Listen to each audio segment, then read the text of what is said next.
Ce matin, je vais vous partager, la plupart ont eu le titre aujourd'hui. C'est ça, je vous salue à tous. Ceux que je n'ai pas vus, je vous salue. Ceux que je n'ai pas donné la main, voilà, c'est fait. On part avec ça. Donc, le jour du Seigneur. Vous avez vu le titre? Fait que c'est résumé. Le jour du Seigneur est proche. Y croyons-nous? Si oui, alors ne dormons point, mais veillons et soyons sobres, tout en s'exhortant et s'édifiant les uns les autres. Avant d'aller plus loin, on va faire la lecture des versets qu'on était à l'étude ce matin. Voir ce que Paul disait aux Thessaloniciens. 1 Thessaloniciens 5, versets 1 à 11, qu'on va voir ce matin. On en fait la lecture. Voici ce qui est des temps et des moments. Vous n'avez pas besoin, frères, qu'on vous en écrive, car vous savez bien vous-même que le jour du Seigneur viendra comme un voleur dans la nuit.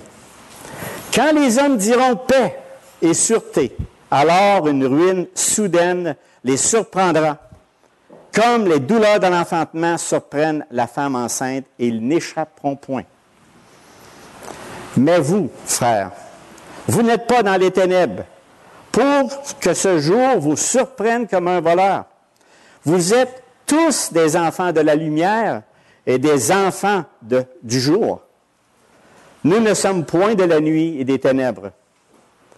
Ne dormons point, ne dormons donc point, comme les autres, mais veillons et soyons sobres. Car ceux qui dorment la nuit, et ceux qui s'enivrent la nuit. Mais nous qui sommes du jour, soyons sobres, ayant revêtu la cuirasse de la foi et de l'amour, et ayant pour casque l'espérance du salut. Car Dieu ne nous a pas destinés à la colère, mais à la possession du salut par notre Seigneur Jésus-Christ, qui est mort pour nous, afin que, soit que nous veillions, soit que nous dormions, nous vivions ensemble. C'est pourquoi ce matin on fait ça. Exhortez-vous réciproquement et édifiez-vous les uns les autres, comme en réalité vous le faites. On le fait régulièrement toutes les semaines, comme Paul lui dit, mais ce matin on va quand même parler d'un message, d'un jour très important. Avant d'aller plus loin, j'aimerais remettre vraiment cette réunion, ces paroles, entre les mains du Seigneur, afin qu'il dirige nos pensées, qu'il rouvre nos cœurs, vraiment cette parole pour être disposée. Seigneur Dieu, tu es un roi très grand. Tu es un Dieu puissant, miséricordieux et plein d'amour envers nous. Seigneur Dieu, ouvre notre esprit, notre cœur ce matin à ta parole. Aide-nous à saisir, Seigneur, ce jour du Seigneur. Ce jour du Seigneur qui sera terrible. Ce jour du Seigneur qui va faire saisir, les gens vont être estomaqués. Seigneur, ce matin, ce message doit nous aider et on veut, par ton Esprit Saint, éveiller en nous afin que nous ne dormions pas, mais que nous veillons. Comme tu nous le demandes dans les Écritures, comme Paul a dit aux Thessaloniciens, fortifie notre cœur ce matin, bénis-nous par ta parole et prends soin de nous le reste de ce temps, au nom de ton Fils Jésus. Amen. Voilà. Juste avant, il y a 2 semaines, on a parlé d'un sujet qui est juste avant ces versets-là. C'était dans 1 Thessaloniciens 4, versets 13 à 18, qui disait vraiment sur l'enlèvement. Êtes-vous encore là-dessus? Moi, je suis encore là-dessus. C'était vraiment extraordinaire pour les croyants. Ceux qui sont morts en Jésus-Christ, ceux qui lui appartiennent vraiment, seront enlevés. Alors, comme ça, d'un moment. Ça, c'était pour vraiment encourager les Thessaloniciens qui étaient, eux, en peine là-dessus, parce que là, avec tout ce qu'ils avaient vécu, tout ce qu'ils avaient vu, eux autres, ils étaient préoccupés par ça. Ils disaient, hey, on vit tellement de difficultés dans la vie que, finalement, le jour du Seigneur, es-tu là? Es-tu vraiment là? Fait que, non, Paul, il dit, non. Le jour du Seigneur, il n'est pas là. Ne vous inquiétez pas. Au contraire, vous êtes en mesure. Attendez, l'enlèvement va arriver. Là, il donnait la bonne nouvelle. L'enlèvement va être là. Hey, c'était extraordinaire. Fait que là, il était encouragé. Puis là, tout de suite après, il dit, Mais là, pour ce qui est des temps, parce qu'il y en a d'autres qui étaient préoccupés, il dit, oui, mais là, tu sais, qu'est-ce qui va arriver le jour du Seigneur quand même? Ça nous inquiète. On vit tellement difficilement dans le moment. C'est-tu vraiment le jour du Seigneur? Et là, il a dit, écoutez, il a clarifié un peu de mots, comme je dis, il a fait le bon pasteur qui dit à ses enfants de Dieu, aux enfants de Dieu, qui dit, hey, attendez, pour ce qui est des temps et des moments, vous n'avez pas besoin, frère, qu'on vous en écrive. Et puis là, je vais vous parler un petit peu, avant de débuter dans le vif du sujet. Avez-vous déjà été sur Google pour voir le jour du Seigneur? À l'Internet, là, tout le monde utilise Internet. Moi, je suis allé voir ça. J'ai dit, il y a des gens sans mépris. Je dis ça sans mépris. Il ne faut pas prendre mes paroles en méprisant, puis on ne va pas mépriser. Le jour du Seigneur est identifié justement pour, souvent dans bien des villes, au Québec et partout, même au Canada, comme le dimanche, le jour du Seigneur. C'est littéralement le jour du Seigneur. Puis ça, c'est toutes les messes qui sont dites, ainsi de suite. Puis là, je me disais, wow, j'ai dit le jour du Seigneur. Quand on regarde, nous, le chrétien, les personnes qui croient en la parole de Dieu, mais c'est quoi le jour du Seigneur? Belle question, là. On a vraiment... Moi, là, j'espère que je vais vous fortifier là-dedans. Parce que le jour du Seigneur, là, c'est une des mauvaises nouvelles pour celui qui n'est pas avec Christ. C'est une très mauvaise nouvelle. Mais pour nous, c'est une bonne nouvelle. Tu sais, des fois, on va parler, on dit, bon, là, si tu n'es pas avec Christ, tu vas aller en enfer, tu vas faire ci. Écoutez, juste ce que je vais vous dire un matin, là, le jour du Seigneur qui s'en vient, tu n'as pas le goût de rester là. Tu n'as pas le goût là, de rester indifférent à cette mauvaise nouvelle. Parce que ce n'est pas une bonne nouvelle, là, le jour du Seigneur, en passant. Lisons ceci, j'ai un extrait d'un commentaire de David Wilkerson, juste vous donner les pensées. Moi, j'ai dit ça tantôt qu'on a vu sur le jour du Seigneur, c'est comme une risée. Ben, pas une risée, mais comme un rien. C'est ça que je voulais vous dire par rapport à Google. Maintenant, d'autres choses, d'autres extraits qui est dit par les gens. Je vais vous lire ça aussi. Des milliers de personnes aujourd'hui sont intimement persuadées qu'ils prendront part à un nouvel ordre mondial. Qui pense à ça? Qu'est-ce qui va se passer? Ils croient que bientôt, ils vont finalement connaître la paix et être comblés. Et ils croient que toute culpabilité, crainte et condamnation vont s'évanouir. Et que le péché ne les hantera plus, qu'ils pourront s'adonner librement à l'homosexualité et la fornication sans condamnation, maladie ou rétribution. Ils affirment les uns les autres, assez de la religion qui parle d'une nouvelle naissance. Assez de toutes les condamnations, la condamnation qui fait que les gens se sentent mal à l'aise vis-à-vis d'eux-mêmes. Nous allons avoir un monde nouveau où nous pourrons faire tout ce qui nous fera plaisir. Personne ne nous ennuiera et où nous agacera. Toute une perspective. Hein? Ça, c'est dans le nouvel âge qu'on vit.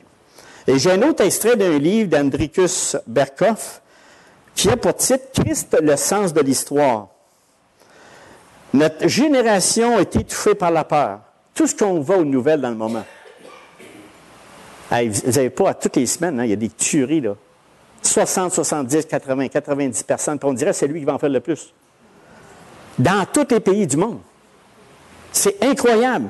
Notre génération est étouffée par la peur. La peur pour l'homme, pour son avenir. Moi, tu regardes ça, tu te dis, on s'en va où? Il n'y a rien d'encourageant, là. Rien d'encourageant. Et pour la direction dans laquelle on nous conduit contre notre volonté, notre gré. Et de là provient une soif d'élimination concernant le sens de l'existence de l'humanité et le but vers lequel, où on se dirige, où on nous dirige. À quelle place on nous dirige? La société nous amène où? Ça, je veux dire. C'est une soif de réponse à la vieille question du sens de l'histoire. Et ça, je vous dis ça au début pour qu'on puisse saisir comment est-ce que l'esprit de ce monde nous amène dans rien. Dans rien. Exemple, il y a vraiment trois cycles qui, veut pas, sont là. On les vit. Premièrement, ça c'est des gens, ça peut être, vous pouvez penser à ça, là. On a la perspective, par exemple, cyclique. Ça, c'était vraiment répandu. C'est pour ça que Paul a parlé aux Thessaloniciens, parce que c'est des Grecs, la majorité qui étaient là, dans cette Église-là. Et les autres, il y avait une perspective cyclique. Ça veut dire que on tourne en rond. On ne fait rien de bon. C'est-à-dire que ça élimine tout sens. Tu n'as pas de but. Tu fais juste tourner en rond. Tu réalises, tourner en rond, mais c'est tout. Il n'y a pas d'autre chose. Ça, souvent, tu vas voir ça dans l'hindouisme. Par exemple, tu meurs, puis tu vas renaître dans une grenouille, par exemple. Tu sais, je veux dire, bon, tu tournes en rond, tu es toujours la même affaire. Tu meurs, tu vis, tu vas, tu vis. Tu sais, ça a sans fin. Moi, je ne voudrais pas tomber là-dedans, là, mais en tout cas, je pense que la majorité ne sont pas d'accord avec ça. Donc, ça, c'est juste pour vous dire que ça, c'est cyclique. Et tu as une autre perspective, c'est la naturaliste athée. C'est-à-dire que on vit. On vit, on s'en va, tu n'as pas de but, tu n'as pas d'objectif, tu vis. À tous les jours, c'est une ligne, tu t'en vas par là-bas, tu sais que tu vas mourir, mais ça, pas grave, tu t'en es par là-bas. Mais tu n'as pas aucun espoir. Tu meurs, puis tu sais que les autres vont remplacer, il y en a d'autres qu'on a mis au monde, ils vont remplacer, ils vont mourir, ainsi de suite.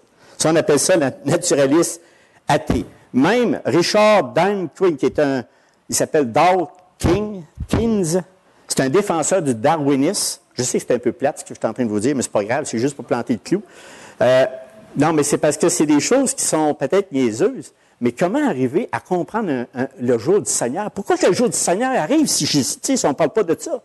Mais c'est vraiment la philosophie de ce monde. La philosophie de ce monde parle des... moi, je trouve ça des niaiseries, mais c'est quand même, il faut les savoir. Mais c'est avec ça, des fois, qu'on se nourrit, qu'on se gobe, qu'on dit qu'on y croit. Mais dans le fond, il faut que je vous le dise. Ici, il dit, l'évolution n'a pas l'objectif. Écoute, l'évolution n'a pas d'objectif à long terme. Elle ne vise aucun but lointain, aucune perfection finale qui puisse servir de critère de sélection. Bien que la vanité humaine chérisse la notion absurde selon laquelle notre espèce serait le but ultime de l'évolution. Tu sais, c'est ça. Tu n'as rien. Tu viens au monde, tu meurs, tu pars des singes, possiblement, tu arrives des singes, il a dit, il faut partir dans quelque part. Encore des singes aujourd'hui, mais c'est toute la théorie d'évolution. Mais on essaie de faire gober d'un sens à nos vies. C'est ça que ces théories-là donnent. Que ça soit une perspective athée, une perspective linéaire ou cyclique, il reste quand même que ces perspectives-là sont désespérées, dépourvues de sens. En tout cas, moi, je ne suis pas encouragé. Je pense pas que vous l'êtes aussi. L'homme, en fin du compte, il est insignifiant. Ça ressemble à ça. C'est tout simplement un composé d'atomes là, qui vit puis meurt. Puis il est emporté d'un courant d'histoire vide de sens. Autrement dit, ça n'a pas de sens. Et la troisième perspective, qui est quand même encourageante, qu'on parle de l'Église catholique, qu'on parle de différents musulmans, qu'on parle de différentes religions, il reste que dans différentes religions, il y a au moins un sens. Il y a au moins un but. Il y a au moins quelque chose qui est clair. Et c'est au moins c'est la perspective chrétienne. Et ici, la Bible déclare que l'histoire est l'accomplissement du plan réfléchi du Dieu créateur souverain. Même si on n'y croit pas à l'Écriture, on se gargarise quand même sur certaines vérités. On accepte certaines vérités. On va aller au ciel. Si je ne suis pas pécheur, tu sais, je confesse mes péchés, je vais aller au ciel. Donc, qu'importe, on a une vision, cette perspective, même de celui le plus nul, avec une perspective chrétienne, il y a un but, il y a une fin. Mais le Seigneur Jésus, lui, le plan divin, le Créateur, c'est le réel plan qui est les Écritures ici, son histoire, l'histoire de Dieu. Job 42, 2, il dit ceci. Je reconnais que tu peux tout, que rien ne s'oppose à tes pensées. Moi, il n'y a rien de plus encourageant, mes frères et mes sœurs, d'avoir un livre avec lequel que je sais où je pars, puis je sais où on s'en va. C'est-tu intéressant? Il n'y a rien de plus rassurant. Dans Isaïe 46, 10, il dit « Mes arrêts subsisteront et j'exécuterai toute ma volonté. » Pas une partie, toute ma volonté. Même si je suis incrédule, même si je suis un gars qui doute, Dieu va faire sa volonté pareille. Donc, dans l'ensemble, mais surtout la vie chrétienne, c'est-à-dire l'Église, c'est-à-dire les chrétiens, c'est Jésus-Christ qui est le personnage central de l'histoire. L'Ancien Testament annonce sa venue, le Nouveau Testament décrit et explique sa vie, sa mort, sa résurrection et son retour.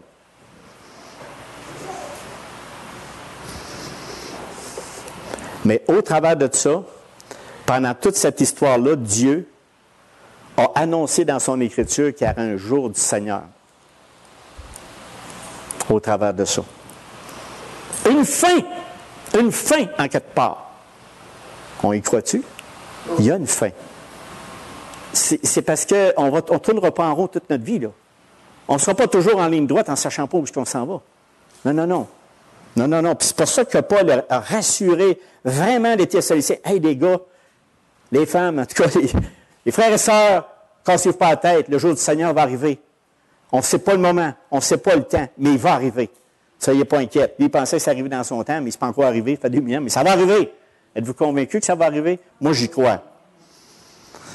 Cet événement va marquer la fin du jour de l'homme, lorsque Dieu appliquera son jugement pour reprendre le contrôle direct de la terre des mains des usurpateurs, qui sont qui? Les humains, qui ont pris la terre en charge, et les démoniaques, qui est Satan, le diable, le prince de ce monde, qui est toujours là. Il est fatigant, mais il est là. C'est que je te dis, il est tout le temps là, en train de nous donner des doutes et de nous harceler, comme quoi que le Seigneur, il en a monté toute une. Que le Dieu Tout-Puissant, il a monté toute une histoire qui ne tient pas bien de bout. Mais vous savez, c'est un sujet matin quand même qui n'est pas... On n'est pas portés, nous, les prédicateurs, à parler de ça. Non, parce que, écoute, c'est un jugement de Dieu. Voyons donc, Gérard, Dieu va juger. Tu ne penses pas qu'il n'y a pas de l'amour, de la miséricorde, comme j'ai prié tantôt, qu'il y a de l'amour, puis il va faire ça, ces choses-là? Effectivement. Parce que c'est lui le créateur. Quand c'est toi qui es le propriétaire de quelque chose, tu fais quoi avec? Tu fais ce que tu veux. Mais lui, il est propriétaire de la terre et tout ce qui en compose, y compris les humains. Donc, il peut faire ce qu'il veut. Puis ça, on a de la misère à croire ça parce que nous, on pense comment... Hey, là, on va montrer à Dieu comment tu dois penser. Il me semble que ça va t'aider. Tu sais, on peut-tu dire ça, Dieu créateur? Pas pantoute. Pas pantoute, c'est plutôt le contraire. Seigneur, qu'est-ce que tu as à me dire que je ne sais pas? Puis te dépêche. Réveille-moi là, cette parole. Donc, on voit ici à Thessaloniciens, il voulait les encourager. Puis écoutez, il l'a encouragé pour ce qui est. Là, j'arrive dans le cadre du sujet. Par exemple, des temps et des moments. Le temps, qu'est-ce qu'il voulait dire par temps? Ça désigne un temps chronologique, un temps horaire, un temps de calendrier. C'est ça qu'il veut dire par le mot temps. Le mot moment désigne le temps en fonction des événements, des époques, des saisons, comme le temps des nations. Autrement dit, Paul, il dit, il y a un temps, il y a un horaire, puis en même temps, il va y avoir un moment. Mais il y en a eu plusieurs moments. Plusieurs. Mais là, eux autres étaient curieux quand même de savoir ce qui se passait à la fin des temps. Et avez-vous remarqué que c'est pas au singulier, c'est au pluriel. Vous allez me dire, c'est banal ce que tu dis là. Non, c'est au pluriel. Et au pluriel, ça veut dire qu'il y a plusieurs étapes. Plusieurs étapes. Tu as l'enlèvement, d'abord. Tu as la venue de l'Antéchrist. Tu as le salut d'Israël. Les jugements annoncés par les sceaux. Tout ce qu'on voit dans l'Apocalypse. Les trompettes et les coupes. Le retour de Christ. La bataille d'Armageddon. Le jugement des brebis et des boucs. Le temps où Satan sera lié. Le royaume millénaire. On ne passera pas tout ça, là. Mais c'est tous des événements qui vont arriver. Le royaume millénaire, la libération de Satan et la rébellion mondiale pour dire, hey, le Créateur, tu ne prendras pas position ici sur la terre. C'est nous autres qui mènent, mais c'est Dieu qui va gagner, qui en résultera à la fin du millénium. Le jugement devant le grand trône blanc et les nouveaux cieux et la nouvelle terre. Y a-t-il des événements? Il dit, t'as pas nous autres à connaître des temps et des moments. Mais là, il en voulait en savoir plus, eux autres-là. Il dit, oui, ben attends une minute, là. Bon, fait que ça, on a tout parlé de ça. Je ne veux pas toucher le mot événement, l'enlèvement, parce que l'enlèvement va être vraiment le moment déclencheur des suites des événements. Parce que ça, c'est la richesse. Est-ce qu'on y croit à ça, la richesse, l'enlèvement, là, quand il dit qu'il va aller chercher ses enfants nés de nouveau, qui réellement appartiennent à Christ, va être élevé d'un coup, d'un moment, dans un instant. Que tu sois dans un avion, dans ton lit ou dans ton auto, tu pars. Le char, même s'il roule, je ne sais pas ce qu'il va aller. mais il va s'en aller, mais toi, tu ne seras plus dedans. Fait que tu espères que l'autre soit avec toi parce que ça va aller mal ou il va prendre la roue. Qu'importe. Mais l'enlèvement est un encouragement pour les vrais enfants de Dieu. Parce que tu n'auras pas à subir ce jour du Seigneur. Tu n'auras pas, tu es exclu de ça. Dieu te met à côté. C'est pour ça qu'il vient chercher son Église. Puis là, on s'en va avec lui, avec le Seigneur, en tout temps. On quitte nos choses, on est glorifiés. Ceux qui sont morts en Christ, premièrement, s'élèvent. Leur esprit est là, ça vient ensemble. Ceux qui sont encore vivants sont transformés, glorifiés immédiatement. Et ils s'en vont pour l'éternité avec le Seigneur. Là, j'en ai parlé 45 minutes, fait que on ne parlera pas ça, mais c'était pour vous donner ce que j'ai dit avant pour voir ce qui s'en vient après. Puis là, il a dit, écoute, les gars, là, le jour du Seigneur, là, c'est quelque chose que moi, je ne connais pas, je ne sais pas, mais je sais une chose. Dans Matthieu 24, 36, pour ce qui est du jour et de l'heure, personne ne le sait. Ni les anges des cieux, ni le Fils, mais le Père seul. Et moi, je vous parlais la semaine, il y a 2 semaines, que l'effet, cette vision, cette attente, tout ce qui nous réserve, le Seigneur Jésus-Christ, ça devrait nous enflammer, ça devrait nous faire bouillir, à toujours être près du Seigneur et à lire sa parole et à être tout le temps inspiré de sa parole. Acte 1,6, il dit, « Seigneur, est-ce ce temps que tu rétabliras le royaume d'Israël? » Il leur a répondu, « Ce n'est pas à vous de connaître des temps et les moments que le Père a fixés de sa propre autorité. » Avez-vous imaginé à un moment donné si on connaîtrait le temps? Moi, je pensais à ça en préparant ça. Tu sais ça, là, mais c'est dans 2020. Bon, écoute, en 2020, il y aurait un petit laxisme là, de... On a quand même 4 ans avant nous autres, là. Surtout si c'est en été, c'est pas en hiver. Tu sais, quand même. Tu sais, là, ouais. On peut passer, on n'a pas le temps, on a le temps de lire, on a le temps de méditer. Et imaginez si je vous dirais, c'est en décembre 2016. Puis là, c'est vrai, là. Mais c'est pas vrai pantoute, là. Personne ne le connaît. Mais je vous dirais ça, là. Comme ils ont dit depuis des années, moi, depuis que je suis chrétien, comme on a attendu de date. Hey, c'est dans 2, moi, j'attends. Hey, je vous l'avais donné, je l'ai déjà compté. Moi, j'ai fait des affaires, acheter mon dernier char parce que c'était à la veille d'arriver. Puis ça fait 30 ans de ça, puis j'ai encore acheté des chars depuis ce temps-là. Mais tu sais, des automobiles, plutôt. C'est pas des chars d'assaut, mais des automobiles. Mais tout ça pour dire que je ne connais pas l'heure. Même si on a eu des dates. Puis on pognait là-dedans, pour dire des gens, ah oui, puis tu voyais les gens, il a toute panique, ça s'en vient, regarde ta date. On ne vivrait pas. On ne vivrait pas. Je suis tellement content. Le Seigneur fait bien les choses. Il n'en a pas donné de date. Fait que nous, on doit vivre sur la foi. On doit vivre en attendant le retour de Jésus-Christ. Même Paul s'attendait dans ce temps-là qu'il vienne, puis il n'est pas venu. Puis nous, on attend encore, puis possiblement qu'on va mourir en Christ. Mais on a quoi en avant? L'enlèvement. Et après ça vient le jour du Seigneur. Le jour du Seigneur, il dit la venue ici. Qu'est-ce qu'il fait? Il y a 3 aspects des versets 2 à 3 qui parlent. Car vous savez bien vous-même que le jour du Seigneur viendra comme un voleur dans la nuit, quand les hommes diront paix et sûreté. C'est pas pour rien qu'il a pris le mot voleur. Si tu savais que tu te ferais voler à soir, tu serais-tu là à veiller? Même si c'est 3 heures du matin, il va venir à 3 heures cette nuit. Un voleur. Mais je trouve ça bien qu'il ait pris le mot voleur. Y a-t-il quoi d'agréable à se faire voler? Pas pantoute. Puis soudain, hein, il arrive, puis pouf. Pouf, comme ça. Donc, ça va être un choc terrifiant. C'est comme ça. Le jour du Seigneur, il va arriver comme un voleur. Du jour au lendemain. Comme Noé quand il a embarqué dans l'arche. L'eau s'est mise à couler. Tout était, puis ça fait 100 ans qu'il riait de lui. Ça fait peut-être 2000 ans qu'on rit du Seigneur Jésus à son retour. Il va-tu revenir? Ça fait 2000 ans, pas sûr. Il va revenir, mes frères et sœurs, il va revenir. Moi, je suis convaincu. Il faut se souvenir que ça va arriver d'un coup. Comme on va être enlevé d'un coup. Donc, ici, j'aimerais qu'on lise une lecture qui prend le temps de ça, qui donne Matthieu 24. Moi, je trouve que c'est important parce que Matthieu 24, le Seigneur Jésus, il a répondu à ses disciples, parce qu'il posait la même question. Puis vous connaissez, la majorité de vous autres connaissez ces versets. J'aimerais en faire une lecture. Une lecture complète pour montrer vraiment que le jour du Seigneur va arriver. Il va arriver. Et là, les disciples posèrent la question, et Jésus, on parle ici de Matthieu 24, verset 4, comme ils ne savaient pas que penser de ceci, voici deux hommes, non, c'est pas, je suis dans le pas bon livre, c'est pas le bon, je m'excuse, j'ai dit, je suis pas à la bonne place, 24, ok, là, je suis à la bonne place. Jésus leur répondit, c'est au verset 4, prenez garde que personne ne vous séduise, car plusieurs viendront sous mon nom, disant, c'est moi qui suis le Christ.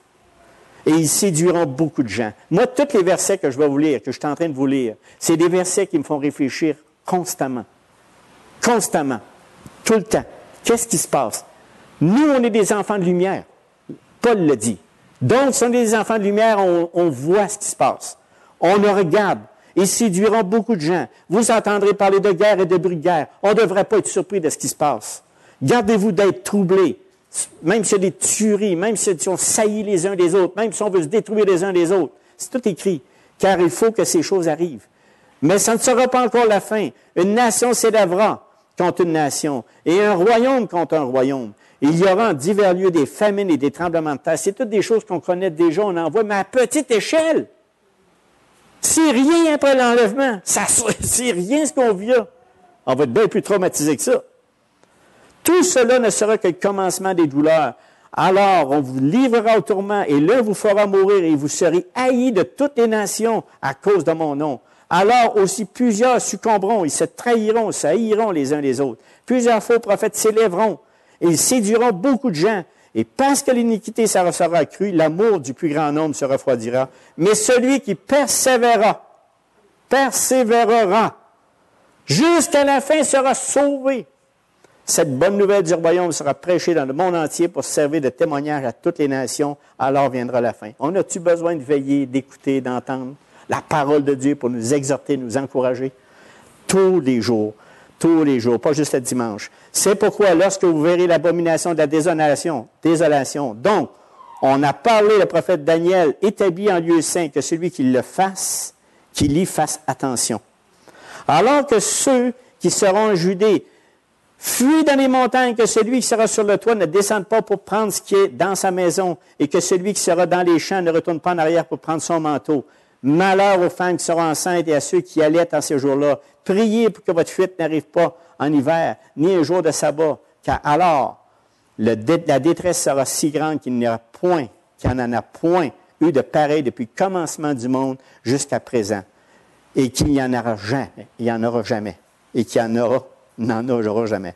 Et si ces jours n'étaient abrégés, personne ne serait sauvé, mais à cause des élus, ces jours seront abrégés. Si quelqu'un, c'est parce que l'enlèvement va arriver, fait qu'il va arriver parce qu'on ne sera pas touché du, ça dit ceci. Si ces jours seront abrégés, si quelqu'un vous dit alors, le Christ est ici, ou il est là, ne le croyez pas, car il s'élèvera de faux Christ et de faux prophètes, ils feront de grands prodiges et des miracles, au point de séduire, s'il était possible, même les élus. Voici, je vous l'ai annoncé d'avance. Si donc on vous dit, voici, il est dans le désert, n'y allez pas. Voici, il est dans les champs, ne le croyez pas. Mais comme l'éclair part de l'Orient, il se monte jusqu'à l'Occident, ainsi sera l'avènement du Fils de l'homme. En quelque lieu que soit le cadavre, là s'assembleront les vautours. Verset 29, aussitôt, après ces jours de détresse, le soleil s'obscurcira. Le soleil s'obscure. Il y en a qui parlent du Dieu soleil. S'il n'y a pas de soleil, tu viens en panique quand c'est autour de la noirceur. La lune ne donnera plus sa lumière. Les étoiles tomberont du ciel. C'est pas quelque chose, ça. Et les puissances des cieux seront ébranlées. Alors le signe du Fils de l'homme paraîtra dans le ciel. Toutes les tribus de la terre se lamenteront et ils verront le Fils de Dieu venant sur les nuées du ciel avec puissance et une très grande gloire. Et il enverra ses anges avec la trompette retentissante. Ils ressembleront des élus des quatre vents et d'une extrémité des cieux à l'autre. Instruisez-vous par une comparaison tirée des figuiers. Dès que ces branches deviennent tendres et que les feuilles poussent, vous savez que l'été est proche. De même, quand vous verrez toutes ces choses, sachez que le Fils de l'homme est proche à la porte. C'est écrit il y a 2000 ans. Mais il y a des choses qui vont être là. Puis bien souvent, on a de la spéculation. Bien souvent, on a des éléments qui nous font, mais soyez pas inquiets. Ceux qui appartiennent à Jésus-Christ, ceux qui appartiennent réellement, seront enlevés avant ce jour du Seigneur. Très important de comprendre la métaphore d'un voleur qui vient ne sert jamais, de comprendre que ça ne sert jamais d'enlèvement. L'enlèvement, c'est quelque chose de bien pour les croyants. Mais il ne vient pas nous chercher comme un voleur. Comprenez? C'est parce qu'un voleur, ça l'amène la tristesse. Nous, l'enlèvement, c'est une joie. C'est une joie, c'est une bonne nouvelle. Le jour du Seigneur, ce n'est pas une bonne nouvelle. C'est pour ça que le mot voleur, n'a pas de lien avec l'enlèvement. Donc, 2 Pierre 3,10, il dit, « Le jour du Seigneur viendra comme un voleur en ce jour. » C'est pour ça que je parle de ça. Les cieux passeront avec fracas, les éléments embrassés se dissoudront, et la terre avec les œuvres qu'elle renferme sera consumée.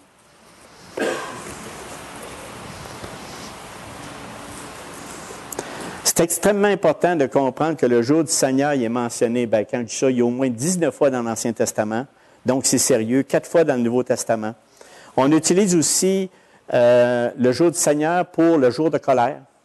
C'est un synonyme du grand Dieu Tout-Puissant dans l'Apocalypse comme le jour de vengeance. Ça a encore un lien avec ça quand on lit les Écritures. Le jour de l'Éternel. Par contre, ce qui n'est pas le jour du Seigneur, c'est quand on lit dans les Écritures le jour de Christ. Ça ne fait pas le jour du Seigneur. Le jour de Jésus-Christ, ça non plus. Jour du Seigneur Jésus. Jour de notre Seigneur Jésus-Christ. Quand vous voyez ça dans les Écritures, ça, c'est des temps pour les croyants, pour les récompenses des croyants. Je n'ai pas trop mêlé quand je dis ça, c'était juste pour vous dire que ce n'est pas le jour du Seigneur à toutes les parties. Mais il y en a spécifiquement quand on voit la fin des temps, quand on voit qu'est-ce qui réserve aux méchants, ça, c'est le jour du Seigneur. Donc, par contre, maintenant, on arrive au verset ici. Par contre, nous les croyants, nous devons croire hors de tout doute que la venue du jour du Seigneur arrivera. Ça, c'est important parce que c'est écrit ici, la nature, alors une ruine soudaine les surprendra comme les douleurs de l'enfantement surprenant la femme enceinte. Moi, je n'ai jamais connu ça, là. Juste les femmes peuvent savoir ça, là. Mais ça arrive-tu d'un coup? Puis les douleurs sont là? Moi, je ne sais pas, là. Vous pouvez dire ça. Mais d'après ce que ma femme m'a dit, c'est douloureux. Mais, puis c'est soudain. Hey, mon mari casse ça de pas, il faut y aller, là. On s'en va, c'est parti, c'est décollé. Donc, la ruine, elle est là. Donc, ici, la ruine, c'est pas la disparition, mais c'est la séparation de Dieu que Paul parle ici. La signification de destruction de l'être, mais du bien-être. C'est pas la destruction de l'être, mais du bien-être. C'est non pas la fin de l'existence, mais la destruction du but de l'existence. Le jour du Seigneur, il est relié à ça parce que Dieu met une fin. Mais semble que ça doit nous aider à réfléchir, ça. Mais semble que ça doit nous dire, Seigneur, tu réserves quelque chose au bout. Tu as mis une fin à ça. Non, mais c'est parce qu'il faut en mettre un petit peu, là, pour qu'on puisse le saisir, là, qu'on puisse le comprendre, là, vraiment. Et il dit, l'envergure du jour du Seigneur, ils n'échapperont point. Moi, là, est-ce que je m'en doute la parole de Dieu? Mercredi, on a regardé une parole. Est-ce qu'on m'en doute une parole? Des fois, on va lire quelque chose. Hey, ça se peut-tu, ça? Ça, l'adversaire essaie de tordre notre esprit. Qu'est-ce qui est écrit? Il est écrit. Ils n'échapperont point. Ah, bien, peut-être qu'il va en échapper quelqu'un. Non, non. Il en échappera un. Il n'en échappera pas un. Je sais pas. Il n'en échappera pas un. Il n'échappera pas. Il n'y a pas un méchant qui n'aura pas la conséquence de ce que Dieu a préparé. C'est plate de dire ça. Mais c'est pas lui qui s'est mis là. Il y en a veux-tu contre les méchants? Pas pantoute. Parce que c'est le méchant, quand on dit le méchant, c'est lui qui dit, moi, le Seigneur, qu'est-ce que tu as fait là, ça? Je fais quoi avec ça, moi? J'y crois même pas. Bon, ben, c'est ça. Il va voir le jour du Seigneur. Bon, c'est ça, mais c'est plate, mais c'est comme ça. Donc, Hébreux 2.3, il dit, comment échapperons-nous en négligeant un si grand salut? Est-ce qu'on en prend vraiment conscience? Et là, Paul, après avoir tout dit ça, on ne connaît pas le moment, on ne connaît pas le moment qui va arriver, ça va arriver tout d'un coup, comme un voleur, ça va faire des douleurs, l'enfantement, ça va, ding, on ne sait pas. Là, après ça, il va encourager les Thessaloniciens, puis moi, je vais vous encourager. Je ne vous laisse pas partir avec ça, là. Je vais vous encourager, qu'est-ce qu'on doit faire. C'est ça le reste du message. Dans quelle catégorie appartenons-nous? Dans quelle catégorie? Enfants de la nuit ou enfants de lumière? Notre monde, là, il est diversifié, il y a toutes sortes de groupes ethniques, de cultures, de langues, de religions, de systèmes politiques. Il y en a-tu? Il y en a plein. Mais il y a vraiment deux groupes dans tout ce beau monde. Deux groupes seulement. Les croyants et les incroyants. Ceux qui sont rachetés et ceux qui ne le sont pas. Ceux qui sont sauvés et ceux qui sont perdus. Les enfants de Dieu et les enfants du diable. Ceux qui sont dans le royaume et ceux qui sont dans le royaume des ténèbres. Ceux qui sont en Adam et ceux qui sont en Christ. Ceux qui aiment Dieu et ceux qui détestent Dieu. Ceux qui sont destinés à la vie éternelle et ceux qui sont destinés au châtiment éternel. Bien, c'est eux qui l'ont choisi, parce que Dieu n'envoie personne en haut. Tu sais, personne. Il ne condamne personne. Il attend juste les bras ouverts qu'on vienne à lui. Qu'on croie sa parole. C'est juste ça. Pour toujours avec le Seigneur, ceux qui seront pour toujours avec le Seigneur et ceux qui seront toujours séparés du Seigneur. C'est les deux groupes qu'il y a. Il n'y en a pas d'autres groupes. Il y a deux groupes, que tu sois dans n'importe quelle culture ethnique, qu'importe. Et c'est pour ça que l'étude de ce matin, Paul décrit les enfants de la nuit qui sont dans les ténèbres et les enfants du jour qui sont dans la lumière. Jean 8, 12, il dit « Je suis la lumière du monde. Celui qui me suit ne marchera pas dans les ténèbres, mais il aura la lumière de la vie. »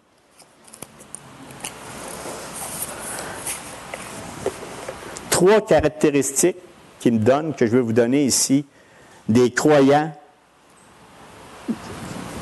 et des incroyants, c'est-à-dire qui différencient les incroyants des croyants. Premièrement, on doit reconnaître hors de tout doute notre nature de croyant. C'est extrêmement important parce que, est-ce que, de par nous-mêmes, on peut, nous, décider quelque chose, quoi que ce soit, pour le plan de salut que Dieu a réservé? Est-ce qu'on peut faire quelque chose? Non? Ben oui. C'est croire. C'est croire. C'est de tout notre cœur de croire que le Fils de Dieu est mort sur la croix. Quelque chose que vous êtes habitué d'entendre depuis des années. C'est quasiment redondant. C'est quasiment même plate, des fois, de l'entendre. Vous dites, voyons, t'es-tu fatiguant, t'es-tu tanné? T'es pas tanné d'en parler? Non. Parce que justement, c'est la personne qui a la foi réelle qui s'est donnée par Dieu. Puis si on le demande réellement à Dieu, on demande de tout notre cœur, dit, Seigneur, donne-moi la foi pourvu que je croie en ton Fils Jésus-Christ, qui est le chemin, la vie et la vérité. À ce moment-là, il va se passer quelque chose, il va vous donner la foi, qui va vous amener à quoi? L'obéissance. L'obéissance. On n'est pas obéissant de par nature. On n'est pas obéissant. Hey, moi, je suis obéissant à la parole. Je suis tellement là. Ce que Dieu dit, là, moi, t'en as fait de rien. Pas vrai, ça. Qu'est-ce qui donne l'obéissance? C'est la foi. Et qu'est-ce qui donne la foi? C'est Dieu. Et on ne s'en sort pas, hein? 1 Pierre 1,2 dit cette vérité. Et qui sont ces élus selon la préscience de Dieu le Père, par la sanctification de l'Esprit? Qui sont élus selon la préscience de Dieu le Père? C'est lui qui nous a choisis. Nous, on a répondu à l'appel.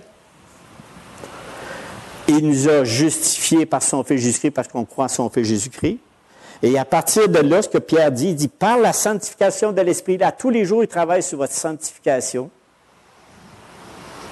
Afin, ici, qu'il dit, c'est écrit, afin qu'ils deviennent obéissants. Afin qu'ils deviennent obéissants. C'est même pas nous qui peut devenir obéissants, c'est l'Esprit du Seigneur qui nous amène à être obéissants parce qu'on croit en son Fils Jésus-Christ. C'est quelque chose, hein? C'est vraiment quelque chose. Parce que les incroyants dans les ténèbres, eux autres, ils ont deux gros problèmes. Premièrement, c'est l'ignorance. L'ignorance, ils ne savent pas ce qui est vrai. Et le deuxième, c'est le moral du péché, c'est si on ne fait pas ce qui est bien. Ça, c'est les deux caractéristiques des ténèbres. On ne fait pas ce qui est bien. Comment on peut faire quelque chose de bien? Puis comment on peut faire savoir quelque chose de vrai si on ne le fait pas ou on ne le lit pas? Pas. Si on ne lit pas l'Écriture, on ne peut pas savoir la différence entre les deux. Vrai? Éphésiens 4, 17 dit ceci. Voici ce que je dis, ce que je déclare dans le Seigneur. Vous ne devez plus marcher comme les païens, qui marchent selon la volonté de leurs pensées. Ils ont l'intelligence obscurcie. Ils sont étrangers à la vie de Dieu à cause de l'ignorance qui est en eux, à cause de l'endurcissement de leur cœur. Vous savez, on peut penser n'importe quoi. Moi, là, j'ai pas de problème, Seigneur. Je regarde ma vie. J'étais un bon gars. J'étais une bonne madame. J'étais un bon, tu sais, bon. Puis, moi, là, je fais rien de mal. Puis, moi, je vais aller au ciel. Sans problème, tu m'as réservé une place. Vous savez, j'étais plus nerveux que ça. À un moment donné, quand le Seigneur m'a appelé. Moi, j'avais besoin de plus de réponses que ça. Parce que j'y croyais pas, c'était trop simple. Ça se peut pas. Ça se peut pas. Tu peux pas faire ça d'être comme ça, le Seigneur. Voyons, qu'est-ce que tu fais là?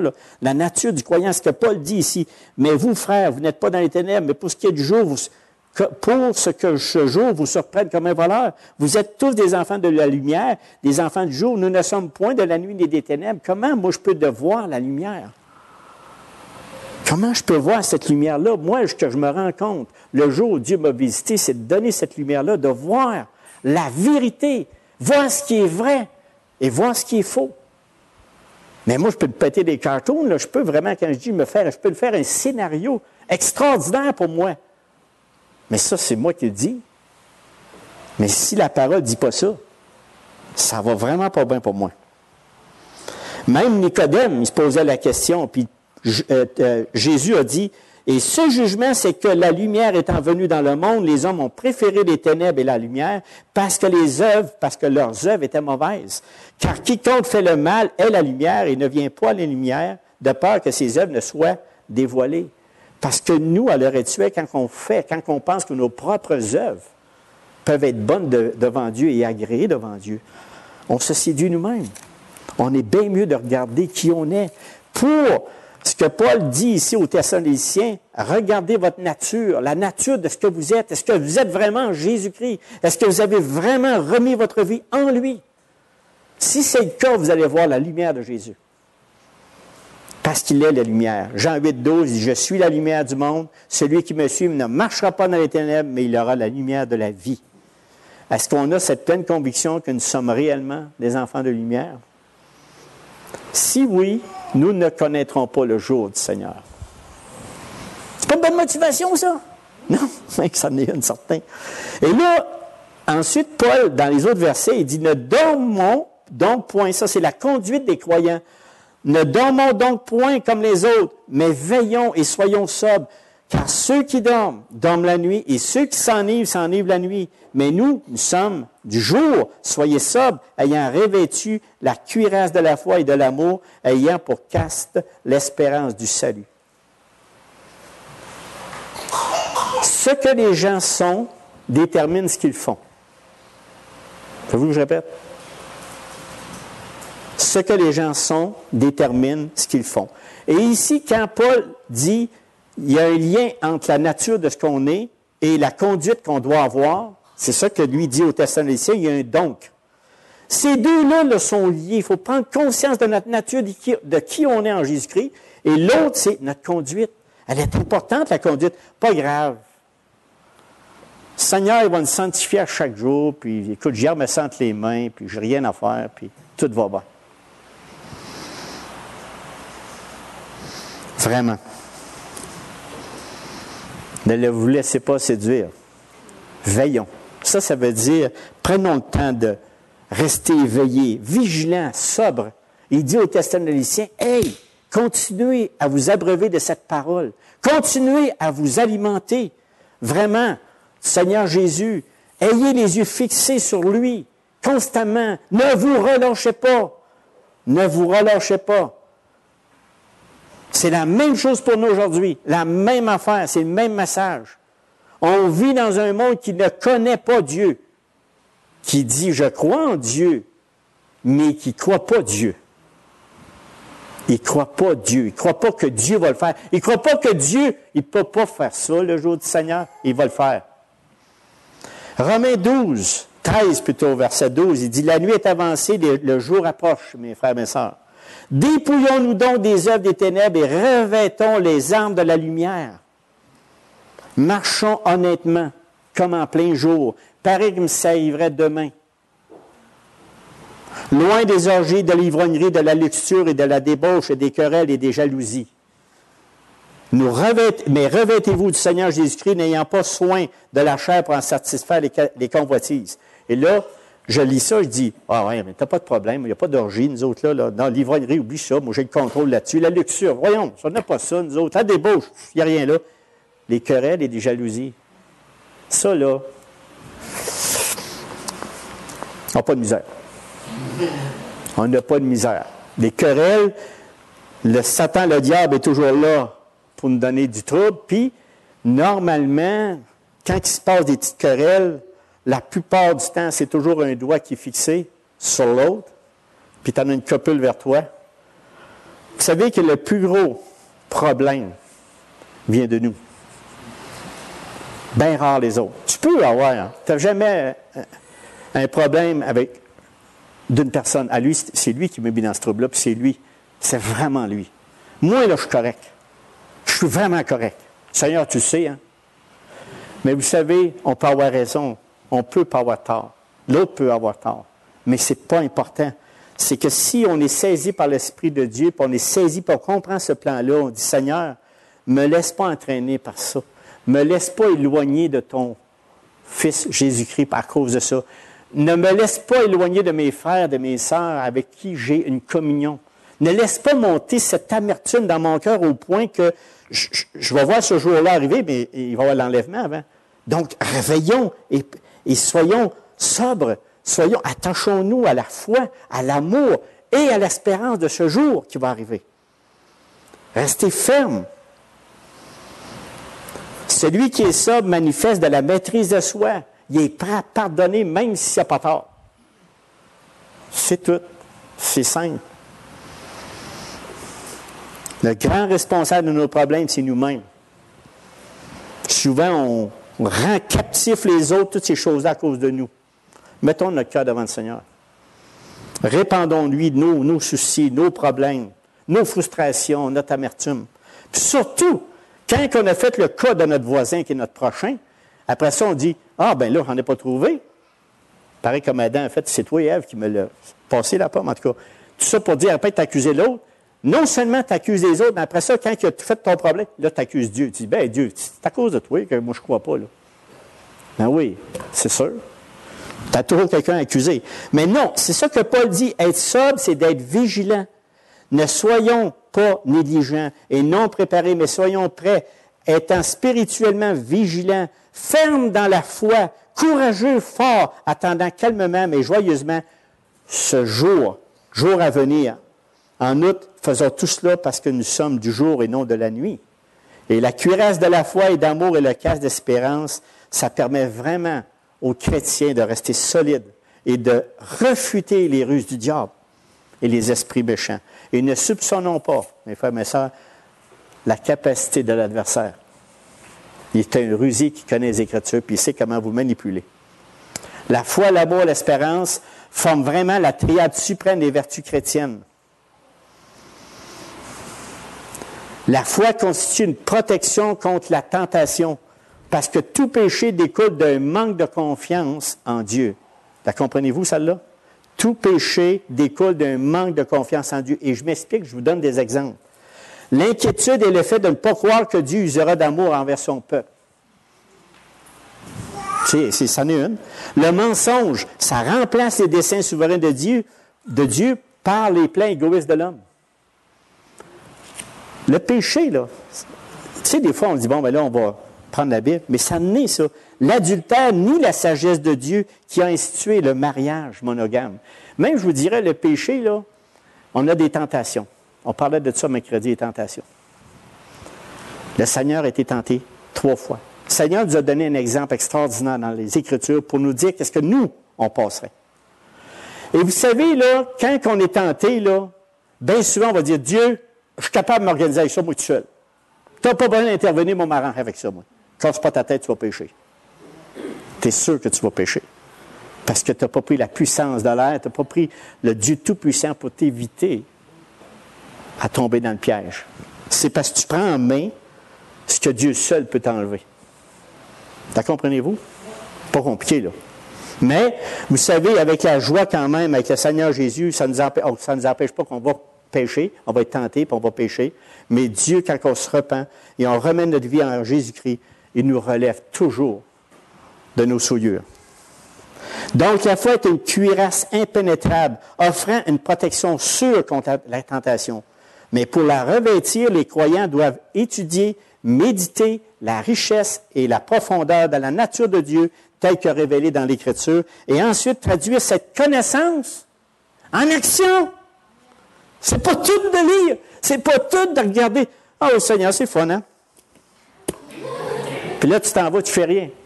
Le Seigneur t'a montré, avec la parole de Dieu, un visage. Il a montré ton cœur. Tu l'as vu. Ouais, ça ne me tente pas, même. Je l'aime bien, ce péché-là, je vais le garder. Fait que, il part avec. Vous comprenez ce que je veux dire? Fait que c'est ça que je vais expliquer. Donc, l'Écriture doit nous aider à grandir en connaissance afin que nos actions commencent à apparaître pour le Seigneur Jésus. Vrai? Et maintenant, je vous parle avec le dernier point que j'achève avec ça, la destinée des croyants. Oh! C'est-tu le fun? Car Dieu ne nous a pas destinés à la colère, mais à la possession du salut par notre Seigneur Jésus-Christ. Merci Seigneur, qui est mort pour nous, afin que soit que nous veillions, soit que nous dormions, nous vivions ensemble avec lui. On va-tu être content? Mazan, m'a dire enfin on avait raison de te croire, mon Seigneur Jésus. J'avais raison. J'avais raison de mettre ma foi qui vient de Dieu en toi.